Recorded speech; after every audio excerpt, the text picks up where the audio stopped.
Hello friends, आज आहे श्री गणेश चतुर्थी. म्हणजे गणपती बाप्पाच्या स्वागताची तयारी करायची आहे आज. म्हणजे बाप्पांच्या स्वागताची तयारी म्हटलं तर काहीतरी स्पेशलच असणार. तर सुरुवात घर आवरण्यापासून केली आहे. घर एवढं मेसी झालं की आधी आवरण्याची सुरुवात केली आणि त्यानंतर बाकी तयारी चालू केली. तर सगळ्यात आधी आम्ही दोघं नवरा बायको मिळून सोफे सेट केले.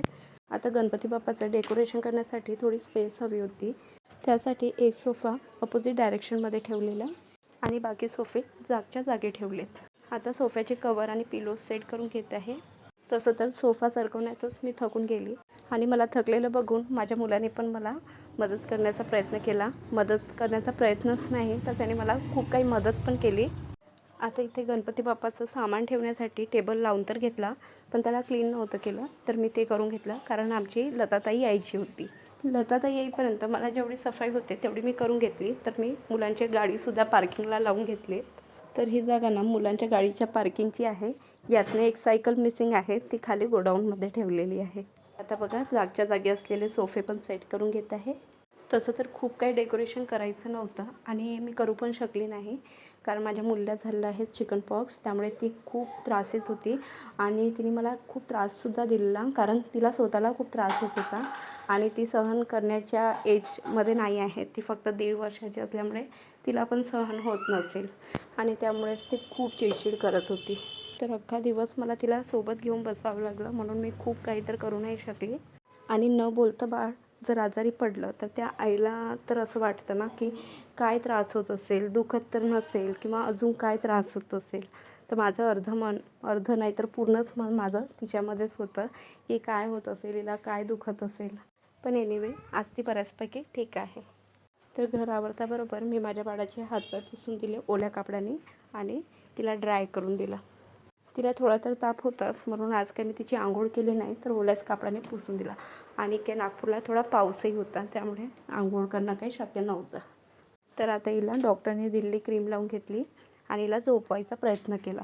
तसं तर झोपवायचा प्रयत्न करता करताच माझ्या डोक्यात खूप काही चालत होतं की झोपल्यानंतर मी हे करील ते करील आणि खूप काही. पण जसं मी विचार करत होती तसं काहीच मला करता आलं नाही कारण ती अगदी 15 ते 20 मिनिटातच उठली. पण माझं बाळ हे पूर्ण टाईम माझ्या गोदीतच असल्यामुळे मला सुचतच नव्हतं की आता काय करायचं, आता काय करायचं, आता कुठल्या कामाला सुरुवात करायची हे मला काही कळतच नव्हतं. तसं तर बाकी वेळ खूप चिडचिड केली असेल, पण तयारी करताना तिने खूप मस्ती केली.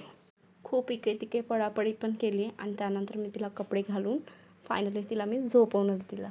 आणि ती एवढी निवांत झोपली की असं वाटलं की अर्धा 1 तास किंवा 2 तास तरी तर उठणार नाही. पण ती 15 ते 20 मिनिटातच उठली. पण मला असं वाटतं ना की मी रोज 1 ते 2 तास तरी झोपायला पाहिजे, म्हणजे हिला तेवढंच रेस्ट मिळेल आणि हिच्यासोबत मला पण थोडं रेस्ट मिळेलच. तसं तर चिकन पॉक्समध्ये काय त्रास असतं याचा एक्सपिरियन्स मला नाही, पण मला शेजारच्या ताईंनी आणि माझ्या 1-2 जाऊंनी पण मला सांगितलं की काय काय होतं, चिडचिड करतात, तापही येतं वगैरे. तर थोडी काळजी घ्यायची आहे. तिची चिडचिड करणे हे तर मला सहन करावंच लागणार आणि तसंही डॉक्टरने सांगितले आहे तिचा ताप 7 दिवस तरी राहणारच आणि जे स्पॉट्स आहेत ते 6 ते 7 दिवसात नॉर्मल होईल. आणि आज तर ती बऱ्याचपैकी ठीक आहे. आधी तर तिचा खूप खेळायचा मूड होता, आता ती परत चिडचिड करायला लागली आहे. पण तरी तिला फ्रेश फील व्हावं म्हणून मी पावडर आणि तिला कोंब वगैरे करून दिला आहे.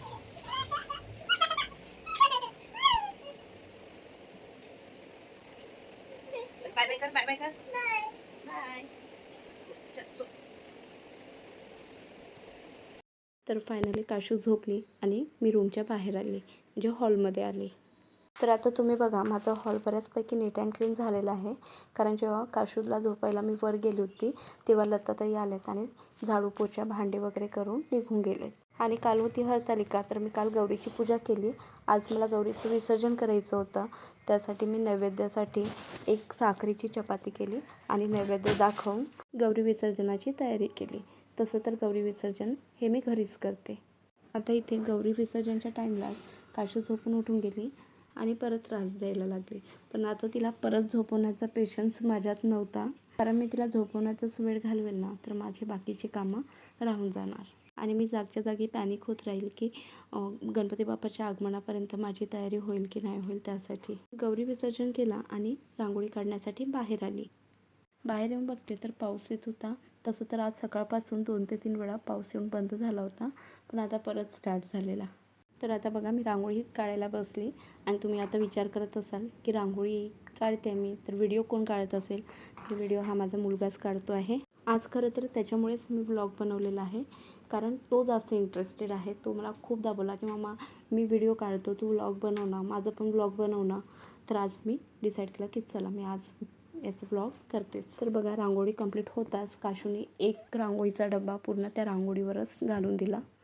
त्यामुळे माझा मूड तर टोटली ऑफ झालाच. त्यानंतर मी रांगोळी ठेवली आणि मोदक बनवायला बसली.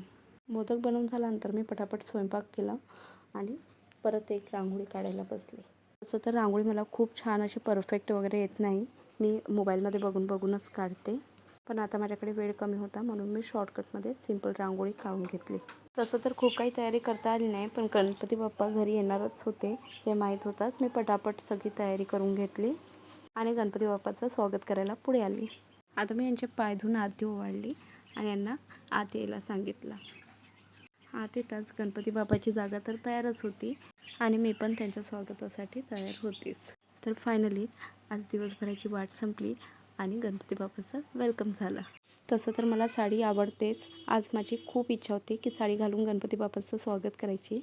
जनरली मी नवरात्रीत, गणपती आणि दिवाळी, संक्रांतीत साडी घालतेच, कारण मला खूप आवडते घालायला. पण आज काशू सतत माझ्या जवळच असल्यामुळे मला साडी हँडल करता नसते आली, म्हणून आज मी ड्रेसच घातलेला. गणपती बाप्पा घरी येतात सगळ्यांमध्ये एक वेगळीच एनर्जी आलेली. गणपती बाप्पा तर बघा इथून सगळे तुम्हाला खूप एनर्जेटिक दिसेल. डुगूमध्ये सुद्धा खूप एनर्जी आलेली आहे आणि काशू पण तुम्हाला वाटेल नाही किला बरं नाही म्हणून. तर बघा इथे आता मी पूजेची पूर्ण तयारी करून घेत आहे. हरतालिकेची गौरी जेव्हा मी पेरते तेव्हाच मी गणपतीसाठी पण गौरी पेरून घेते. आता तीच गौरी मी इथे ठेवलेली आहे. आता आरतीची सुद्धा पूर्ण तयारी झालेली आहे. मी बनवलेले मोदक घेऊन आले.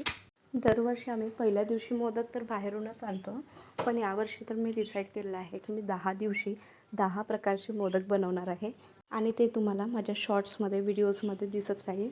म्हणून तुम्ही जर सबस्क्राईब नसेल केलं तर सबस्क्राईब करून घ्या चॅनलला.